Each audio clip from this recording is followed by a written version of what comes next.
नमस्कार, हम प्रियांशु सिंह और आप सब देख रहा बानी टॉप 10 भोजपुरी। और आप सबके बीच में लेकर आ गई बनी दोनों सॉन्ग के अपडेट, पवन सिंह जी के, खेसारी लाल यादव जी के दोनों सॉन्ग का अपडेट लेके आए बनी। तो आप सब जरूर देखी। सबसे पहले बात कर जाओ दबंग स्टार खेसारी लाल यादव जी के। तो आप सबके बता दी कि खेसारी लाल यादव जी के जो गाना बाटे तेरे मेरे दरमियान, जो कि ट्रेंडिंग नंबर 10 पे आ चुकल बाटे। जी हाँ, आप सब सही सुननी, जो गाना बाटे ट्रेंडिंग नंबर 10 पे आ चुकल बाटे म्यूजिक सेक्शन में। वहीं आप सबके बता दी कि जो गाना रहे 3 घंटा में 1 मिलियन व्यू क्रॉस कर चुकल बा, उनकी पोस्टर भी जारी कल गई बा, जैसे कि आप सब देख सकत नहीं जा। 3 घंटा में ये 1 मिलियन व्यू क्रॉस कर चुकल रहे। वहीं पे ये जो लाइक के आंकड़ा पार किए रहे 3 घंटा में, वो किए रहे 1,62,000 और कमेंट जोन रहे वो रहे 2,04,000, उनकी बहुत ज़्यादा पे कमेंट कल गई बाटे। आप सबके बता दी कि गाना अभी 14 लाख प्लस व्यू क्रॉस कर चुकल बाटे।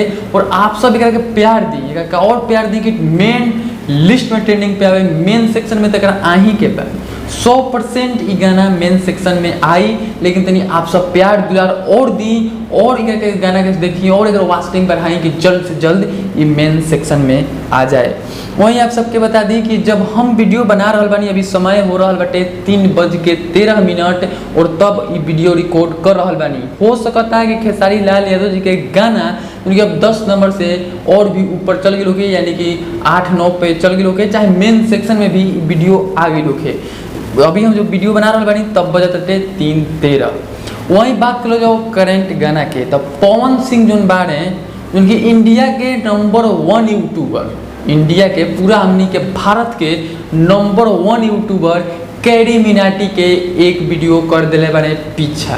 जी हाँ, आप सबके बता दें कि जो पवन सिंह जी के गाना बटे ट्रेंडिंग नंबर 3 पे अभी भी कायम बटे। और जो कैरी मिनाटी के एगो वीडियो रहे ओकरा के नीचे कर दिले बाने और अभी भी 3 नंबर पे बाने का है कि मैच के वीडियो डाल गिरक है और सीधे 1 नंबर ट्रेंडिंग पे ट्रेंड करता है जो मैच वाला वीडियो। न तो जो पवन सिंह की गाना रहे 2 नंबर पे पक्का जाए।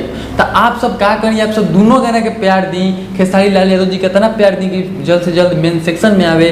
पवन सिंह के और प्यार दी कि कैरी मिनाटी के जो वीडियो चल रहा बटे कर ऊपर एक और वीडियो ओकरा की डाउन कर दस और ट्रेंडिंग नंबर 2 पे आ जास। आप ऐसे ही प्यार देते रही और पल पल के अपडेट हम आप सबके बीच में बताओ। तो हम बस चैनल के सब्सक्राइब कर ली और वीडियो को लाइक करें और ज़्यादा से ज़्यादा शेयर करें। जय हिंद।